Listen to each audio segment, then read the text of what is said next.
Hello, नमस्ते, good evening. स्वागत है आपका आशीष क्लासेस पर। द हिंदू एडिटोरियल सेशन आज का हम स्टार्ट करेंगे। ये सेशन नंबर 43 है। तो 43 दिन 43 डेज से कंटिन्यूअसली आप अगर ये सेशन देख रहे हैं तो उम्मीद है बहुत कुछ नई बातें आपको सीखने को मिली होंगी। बहुत सारे नए वर्ड्स आपने सीखे होंगे।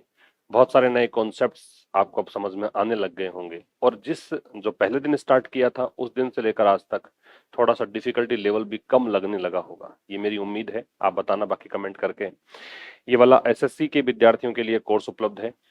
ये वाला कोर्स कंप्लीट हो चुका है। सारे वीडियो एक साथ आपको मिल जाएंगे जैसे ही आप खरीदेंगे। काफी सारे बच्चे ऑलरेडी यहाँ पे एनरोल हो चुके हैं। आप भी इस कोर्स को बाई करके अच्छे मार्क्स प्राप्त कर सकते हैं परीक्षा में। ठीक है, इसमें आपको वैलिडिटी मिलेगी 2 इयर्स। मतलब अगर आप आज बाई करोगे तो ये वाली वैकेंसीज के लिए भी पर्याप्त है और अगली वैकेंसीज के लिए भी ये हेल्पफुल रहेगा। दूसरा एक कोर्स उपलब्ध है ट्रांसलेशन का। यहाँ पर भी 33-34 वीडियोज हो चुके हैं और पर डे एक वीडियो अपडेट हो रहा है। ये भी जल्द ही कंप्लीट हो जाएगा, मीन्स नेक्स्ट मंथ तक कंप्लीट हो जाएगा ये वाला कोर्स। इसको भी आप बाई कर सकते हैं। यहाँ 1 साल की वैलिडिटी आपको मिलेगी। एक आरएएस के विद्यार्थियों के लिए भी कोर्स उपलब्ध है और उस कोर्स में जीरो लेवल से एडवांस लेवल तक के सारे क्लासेज उपलब्ध हैं। 10 वहां पे मॉक टेस्ट भी मैंने करवाए हैं, वो कोर्स भी आप देख सकते हैं। चलो सब स्टार्ट करते हैं आज की क्लास। और आपको पता है पिछले कुछ दिनों से हम क्लोज टेस्ट भी साथ में डिस्कस करते हैं इसमें। तो आइए, क्या कहना चाह रहा है क्लोज टेस्ट में? कहना चाह रहा है ये स्टेनोग्राफर एग्जाम में पूछा गया है। ये देखो मैंने मेंशन किया हुआ है, SSC stenographer grade C and D exam 10 दिसंबर 2024 शिफ्ट फर्स्ट का ये क्लोज टेस्ट है। फॉर मोस्ट ऑफ अस, हम में से अधिकांश के लिए, who are born and live in India, जो जन्मे हैं और जो रहते हैं कहां पर? भारत में। सोशल इनइक्वालिटी, उनके लिए सामाजिक असमानता, and dash are facts of life, और ये चीज जीवन के फैक्ट्स हैं कि ऐसा होना ही है। जिनको भारत में जन्म लिया है, जो भारत में रहते हैं, वो जानते हैं कि यहाँ सामाजिक असमानता है और ये चीज है। सोच के देखिए, एंड जो है ना वो पैरेललिज्म का कॉन्सेप्ट फॉलो करता है। ये बात मैंने बहुत बार बताई है। मतलब एंड के दोनों साइड्स में same types of things should be there. तो यहाँ पे इनइक्वालिटी जो है, असमानता नेगेटिव वर्ड है, तो ऐसा ही असमानता से मिलता जुलता वर्ड आप लेंगे तो आपका आंसर आ जाएगा। तो आप देखिएगा यहाँ पे जो ऑप्शंस हैं आपके, गैदरिंग्स है, तो क्या असमानता और भीड़, गैदरिंग का मतलब भीड़ होती है। मोबिलिटी गतिशीलता होती है, क्या ये आ सकता है? एक्सक्लूजन आ सकता है क्या? एक्सक्लूजन का मतलब है एक्सक्लूडेड, जो व्यक्ति अलग थलग रखा जाए जिसको। हार्मनी, ये तो पॉजिटिव है, पक्की बात ये है कि ये तो नहीं आएगा। अच्छा, इसका एक सिनोनिम होता है रेपल्ट। हार्मनी का सिनोनिम होता है रेपल्ट। ये तो निश्चित रूप से नहीं आएगा हार्मनी। और तीन में से आ सकते हैं, तो गैदरिंग्स आएगा या मोबिलिटी आएगा या एक्सक्लूजन आएगा। तो इनमें से एक्सक्लूजन उपयुक्त हिंट है। ठीक है, तो एक तरफ आप देखते हैं सोशल इनइक्वालिटी और देखते हैं एक्सक्लूजन, मतलब सामाजिक असमानता है। बहुत सारे लोग जो हैं समाज की मुख्य धारा से अलग थलग हैं। ठीक है, तो यहाँ पे आ जाएगा क्या? एक्सक्लूजन। आगे बढ़िए। आगे कह रहा है कि we see dash on the streets, हम गलियों में, स्ट्रीट से पहले ऑन लगता है, हम लोग गलियों में देखते हैं क्या? And on railway platforms, railway platforms को देखते हैं, क्या देखते हैं? और आगे थोड़ा सा और पढ़ेंगे तो लग रहा है यहाँ पे छोटे बच्चे जो हैं वो डोमेस्टिक वर्कर के रूप में, कंस्ट्रक्शन हेल्पर्स के रूप में काम करते हैं, ऐसा देखते हैं। तो इससे मिलता जुलती चीज चाहिए। तो क्या व्हीकल्स की बात हो रही है? क्या यहाँ एयरपोर्ट्स की बात हो रही है? क्या यहाँ संसद की बात हो रही है? यहाँ बात हो रही है भिखारियों की, बेगर्स की। तो हम गलियों में या प्लेटफॉर्म्स पर, ठीक है, रेलवे प्लेटफॉर्म्स पर क्या देखते हैं? हम देखते हैं बेगर्स। क्लियर? फिर कह रहा है कि वी सी यंग चिल्ड्रन, हम छोटे बच्चों को देखते हैं एज डोमेस्टिक वर्कर, घरेलू एक नौकर के रूप में काम करते हुए, कंस्ट्रक्शन हेल्पर्स के रूप में काम में करते हुए, सफाई कर्मचारी के रूप में काम करते हुए, और स्ट्रीट साइड जो रेस्टोरेंट है उनमें काम करते हुए। ठीक है, स्ट्रीट में जो साइड में रेस्टोरेंट होते हैं सड़क किनारे, उनमें काम करते हुए, और टी शॉप्स में काम करते हुए। तो थर्ड वाले में क्या आएगा? तो थर्ड वाले में आपके पास जो ऑप्शन है वो देखिए, थर्ड वाले में जो ऑप्शन आपको दे रखा है वो है लेबरिंग, एक्सेलिंग, रिवोल्टिंग, चीटिंग। क्या चीटिंग की बात हो रही है? काम करने की बात हो रही है यहाँ तो। ठीक है, तो क्या यहाँ चीटिंग की बात है? रिवोल्ट का मतलब विद्रोह होता है, विद्रोह को बोलते हैं प्रोटेस्ट। ठीक है, क्या इसकी बात है? एक्सेल का मतलब होता है प्रोग्रेस करना। ठीक है, मतलब अच्छा परफॉर्म करना, टू परफॉर्म वेल। तो क्या इसकी बात हो रही है? ये तो नेगेटिव टोन का पैसेज दे रखा आपको वैसे ही, तो ये तो नहीं आ सकता। आंसर आएगा लेबरिंग, मतलब ये हो गया मजदूरी करते हुए। तो हम बच्चों को, छोटे बच्चों को देखते हैं मजदूरी करते हुए, ठीक है। We are not dash at the sight of small children. तो हम लोग जो है ना, इन छोटे बच्चों को देखकर, इनकी जो साइट है, इनका जो दृश्य है, उन पर ऐसा नहीं करते हैं। तो एट लगना चाहिए पहली बात तो क्या नहीं करते हैं? एनवियस मतलब होता है ईर्ष्यालु, ठीक है, और एनवियस के साथ में लगता है ओ। कंपोज्ड का मतलब होता है से मिलकर बना होना, इसके साथ लगता है ओ। ध्यान से सुनिएगा, ये होता है ईर्ष्यालु मतलब ईर्ष्या होना, ओव लगेगा। से मिलकर बना होना, ओव लगेगा। एफ्रेड मतलब भयभीत, ओव लगेगा। सरप्राइज्ड मतलब अचंभित, एट लगेगा। चूंकि वहां पे एट था तो आपका जो आंसर है वो क्या जाएगा? सरप्राइज। तो ये आपका आंसर होगा। और एक लास्ट में पूछा आपसे, कह रहा है कि who work as domestic workers. तो हम उन छोटे बच्चों को देखकर अचंभित नहीं होते हैं जो बच्चे घरेलू नौकर के रूप में काम करते हैं। किसमें? मिडिल क्लास अर्बन होम्स, जो शहर में घर हैं और मिडिल क्लास परिवार हैं उनमें। कैरिंग द स्कूल बैग्स, ये बच्चे स्कूल बैग्स कैरी करते हैं। ओल्डर चिल्ड्रन, अपने से बड़े बच्चों का स्कूल तक लेके जाते हैं bag. It does not immediately, ये जो दृश्य है, ये जो चीजें हैं, ये सिचुएशन है, ये हमें तुरंत क्या नहीं करती है? It does not immediately dash us as unjust. तो हमें ये अन्यायपूर्ण प्रतीत नहीं होता है। That some children are denied schooling, कि कुछ बच्चों को स्कूल जाने से इनकार कर दिया जाता है, कुछ बच्चे वंचित रह जाते हैं, वो स्कूल नहीं जा पाते हैं, ठीक है। तो ये जो चीज है वो इमीडिएटली क्या नहीं करती है? फोर्स नहीं करती है, मजबूर नहीं करती है।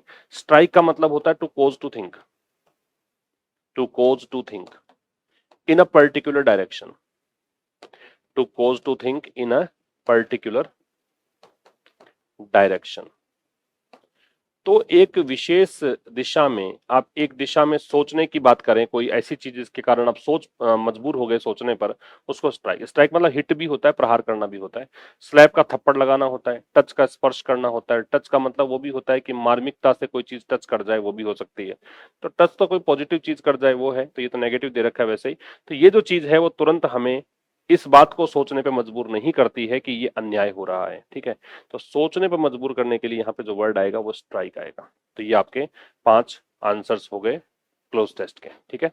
अब आइए बात करेंगे अब आज के एडिटोरियल की।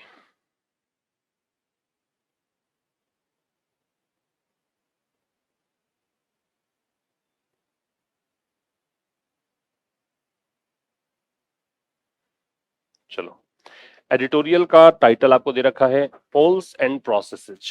पोल्स का मतलब चुनाव, प्रोसेसेस का मतलब प्रक्रियाएं। तो चुनाव और प्रक्रियाएं किसको लेकर लिखा गया है? Assembly by elections. By elections का मतलब होता है उपचुनाव।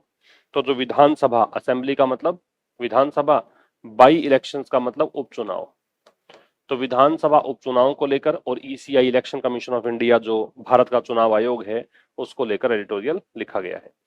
The election commission of India is taking, ये तो आपका सब्जेक्ट है भाई, the election commission of India. तो भारत का जो चुनाव आयोग है, is taking some proactive steps. ये इज टेकिंग इसकी वर्ब, ये सब्जेक्ट हो गया, ये आपकी वर्ब हो गई, और ये इसका ऑब्जेक्ट हो गया, ठीक है।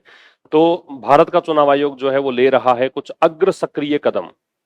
प्रोएक्टिव क्या होता है कि आप पहले से सोच लें कि एडवांस में करना क्या है, तो उसको बोलते हैं प्रोएक्टिव, ठीक है। टुवर्ड्स ट्रांसपेरेंसी, किस और, किसको लेकर कर रहा है? ये प्रेपोजिशन है और ये प्रेपोजिशन का ऑब्जेक्ट है, तो ट्रांसपेरेंसी नाउन है। ट्रांसपेरेंसी का मतलब पारदर्शिता, पारदर्शिता की ओर ये कदम ले रहा है, पारदर्शिता के लिए ये कुछ अग्र सक्रिय कदम उठा रहा है, ठीक है। तो यहाँ पे जो प्रोएक्टिव शब्द है इसका मतलब होता है जो पहले से ही देख ले, जो फॉरवर्ड लुकिंग हो। क्या कहोगे? इसको आप फोर साइटेड कह सकते हो, फोर साइटेड, या इसे आप कहेंगे फॉरवर्ड लुकिंग, ठीक है। अग्र रूप से सक्रिय, ठीक है, पहले से ही देखने वाला। फिर कह रहा है कि the results of the by elections in 5 assembly constituencies. Constituencies का मतलब निर्वाचन क्षेत्र होता है, जिस क्षेत्र में चुनाव हो। अब वो क्षेत्र कोई डिस्ट्रिक्ट भी हो सकता है, कोई रीजन, कोई विसिनिटी, ये सब हो सकते हैं। तो इसको आप डिस्ट्रिक्ट भी कह सकते हो,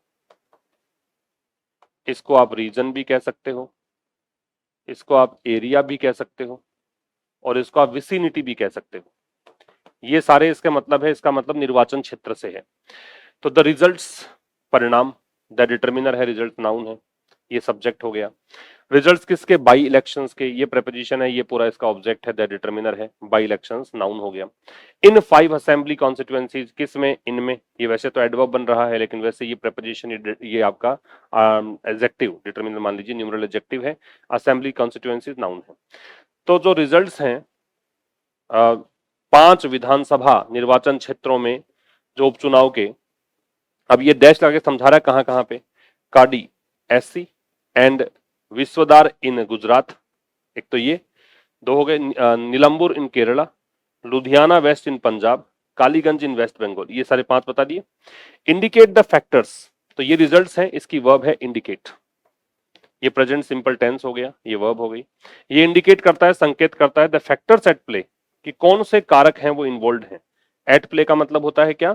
जो इन्वॉल्व हैं, जो फंक्शनल हैं, जो इफेक्टिव हैं। इफेक्टिव को बोल सकते हैं, या फिर आप इसको बोल सकते हैं फंक्शनल, या फिर आप इसको बोल सकते हैं इन्वॉल्व। कौन से फैक्टर्स हैं वो शामिल हैं, कौन से फैक्टर्स हैं वो इफेक्टिव हैं, कौन से फैक्टर हैं जो प्रभावी कारक हैं, जो फिलहाल एक्टिव फॉर्म में भूमिका निभा रहे हैं। एट द लोकल, ये play at play at the local and regional levels, और किस स्तर पर? स्थानीय और क्षेत्रीय स्तरों पर। ठीक है, सीधा सीधा सेंटेंस इतना ही है कि रिजल्ट जो है, परिणाम है, वो संकेत कर रहे हैं। रिजल्ट प्लूरल है, इस कारण से एस नहीं जोड़ रखा। अगर ये रिजल्ट होता, सिंगुलर होता, तो वहां पे इंडिकेट के स्थान पे इंडिकेट्स होता। तो जो परिणाम है वो संकेत करते हैं उन फैक्टर्स के बारे में, उन कारकों के बारे में जो इफेक्टिव है, फंक्शनल है, इन्वॉल्व है या एक्टिव है। किस स्तर पर? लोकल और रीजनल लेवल्स पर, क्षेत्रीय और स्थानीय स्तरों पर। क्लियर है? और बाकी तो ये नाम बताए हैं किन किन में 5 असेंबली इलेक्शंस हुए हैं। आगे कह रहा है the Congress led United Democratic Front, तो कह रहा है कि कांग्रेस के नेतृत्व में जो यूनाइटेड, कांग्रेस के नेतृत्व में, एक मिनट में इसको हटा देता हूं।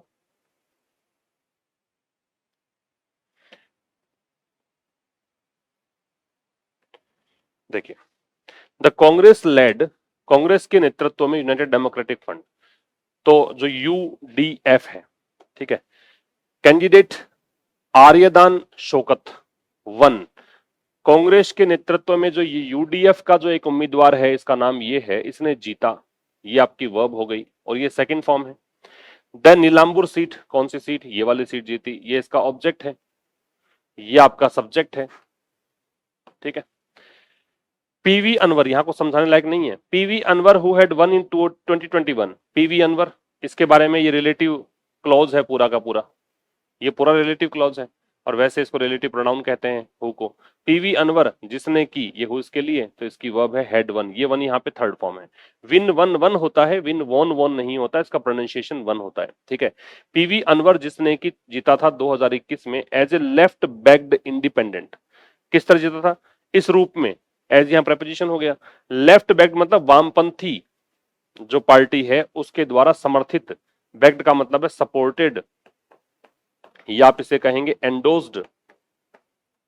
इंडिपेंडेंट का मतलब हो गया निर्दलीय। ठीक है, इसको समर्थन इसका हासिल था, निर्दलीय रूप में चुनाव जीता। वैकेटेड द सीट, इसने सीट खाली कर दी।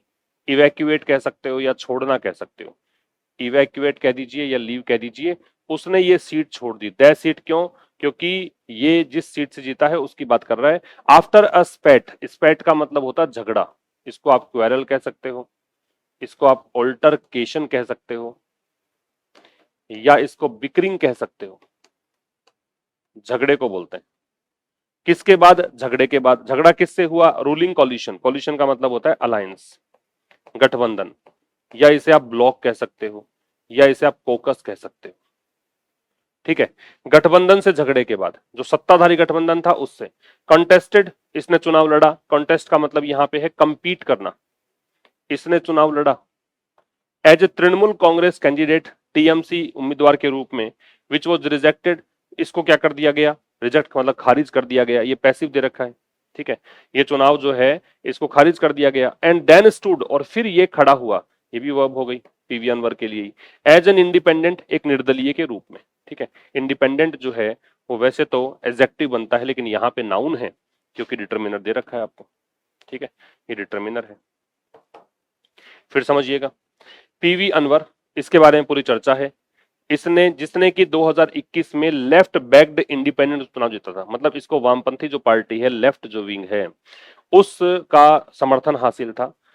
इसने क्या किया आगे चलकर, ये यहां तक तो क्या है, हु से लेकर यहां तक का रिलेटिव क्लोज बना दिया इसने। आगे फिर पीवी अनवर से ही कनेक्ट करो, ये सब्जेक्ट हो गया पीवी अनवर और ये वर्ब हो गई। इसने वैकेट कर दी सीट को, ये आपके वर्ब हो गई, तो सीट जो है वो इसका डायरेक्ट ऑब्जेक्ट हो गया। डायरेक्ट ऑब्जेक्ट इसलिए बोल रहा हूं क्योंकि व्हाट का आंसर है, ये क्या खाली कर दिया, तो सीट खाली कर दी। व्हाट का आंसर जो होता है वो डायरेक्ट ऑब्जेक्ट होते हैं। तो पीवी अनवर ने सीट खाली कर दी, किसके बाद, झगड़े के बाद। झगड़ा किससे हुआ, रूलिंग कोलिशन से, सत्तारूढ़ जो गठबंधन है उससे। ठीक है, इसने क्या किया फिर आगे, कॉन्टेस्ट किया, एक काम ये किया, दूसरा काम ये किया, ये भी वर्ब है। इसने चुनाव लड़ा, किस रूप में लड़ा, टीएमसी कैंडिडेट के रूप में। इसको ब्रैकेट में समझाया कि इसको खारिज कर दिया गया, और फिर ये खड़ा हुआ एक निर्दलीय उम्मीदवार के रूप में। The seat falls in the Wayanad Lok Sabha constituency. ये जो सीट है, ये जो सीट है जिस सीट से पीवी अनवर चुनाव जीता है, ये पड़ती है, ये कहां पड़ती है, द सीट, ये सीट तो निश्चित हो गई, कौन सी सीट की बात कर रहे हैं, करके आए हैं पहले बात, और ये फॉल्स है, इसकी वर्ब है। ये पड़ती है वायनाड लोकसभा कॉन्स्टिट्यूएंसी में।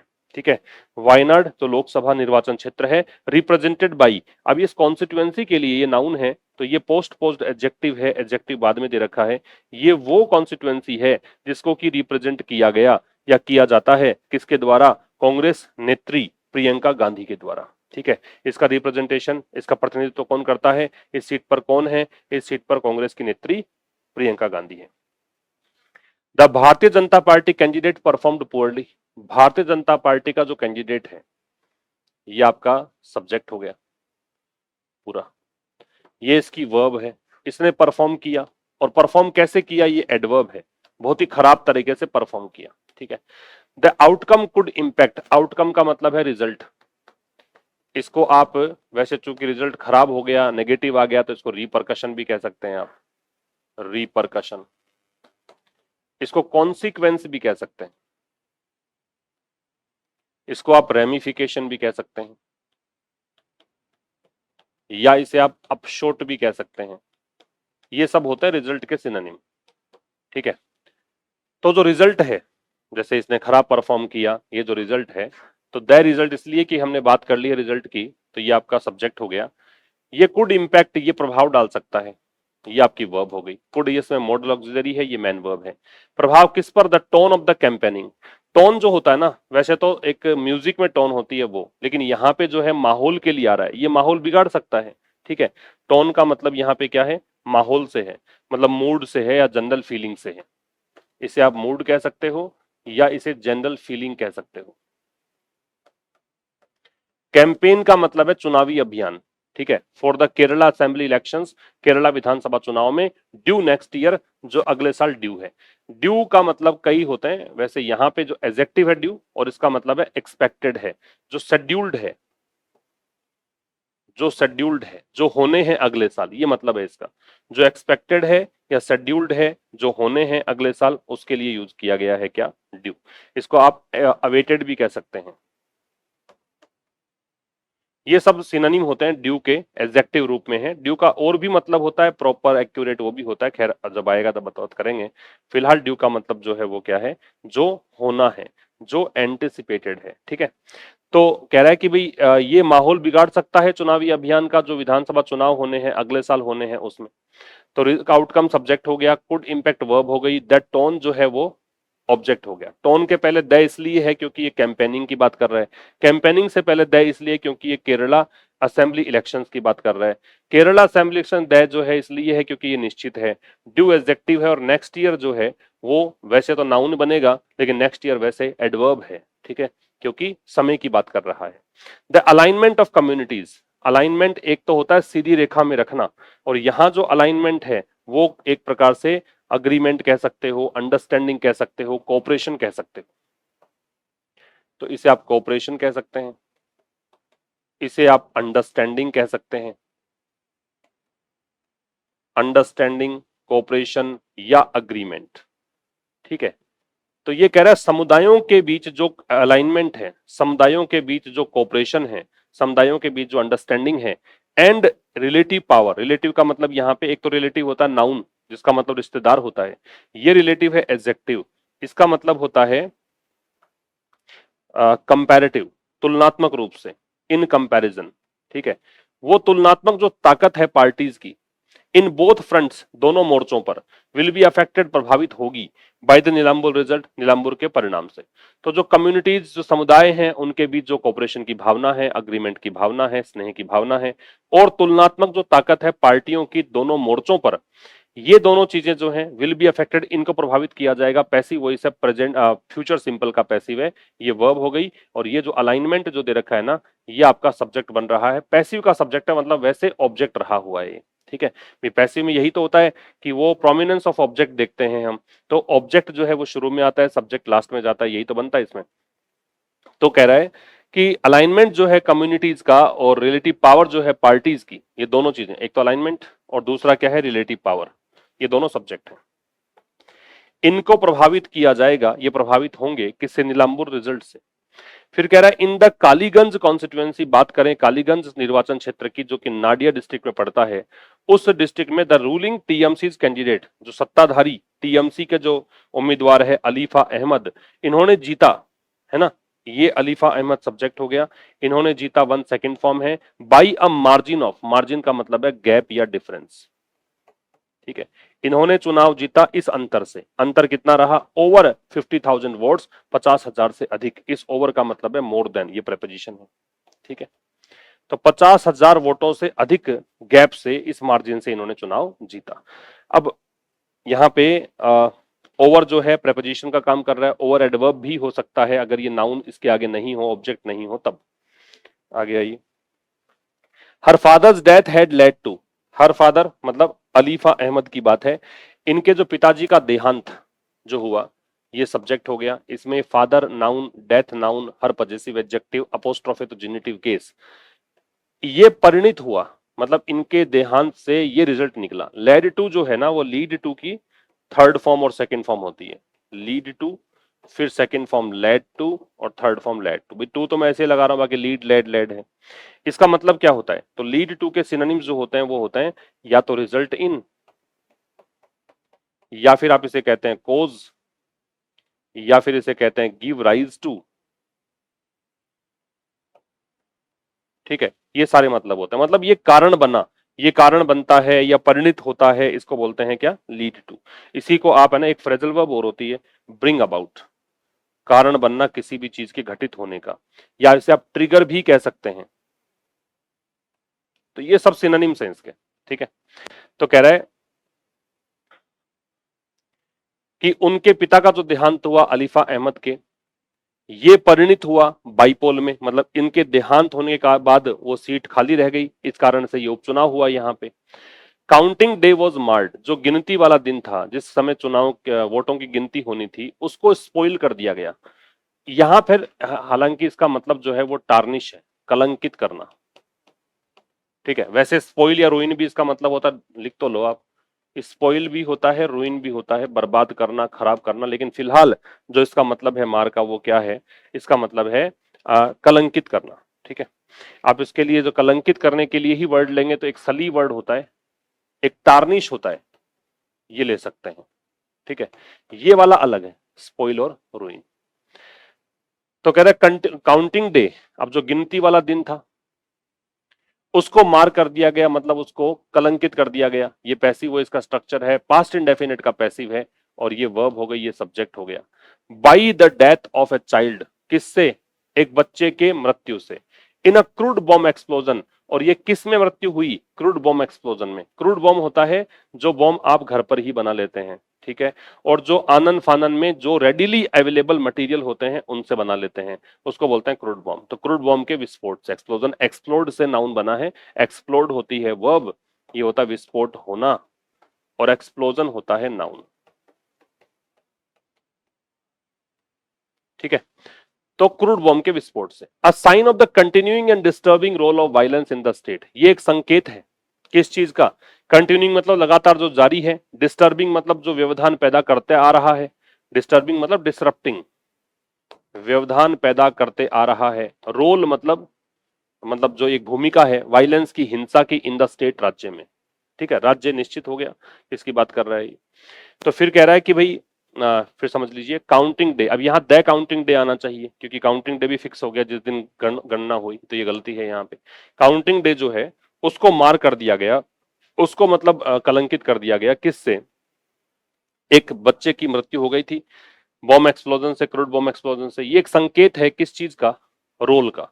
रोल नाउन है, ये दोनों एडजेक्टिव है, ये एडजेक्टिव है और ये भी एडजेक्टिव।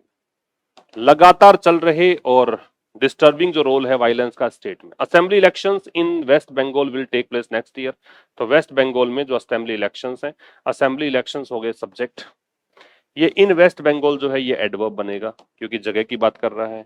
विल टेक प्लेस ये आपका हो गया, टेक प्लेस का मतलब होगा, घटित होगा। नेक्स्ट ईयर अगले साल, ये भी आपका एडवर्ब है क्योंकि समय बता रहा है, तो ये अगले साल होगा। ठीक है साहब, ये था आज के इस एडिटोरियल में। मुलाकात होगी अब कल ठीक शाम 5 बजे एक नए सेशन के साथ। तब तक के लिए नमस्कार, थैंक यू वेरी मच।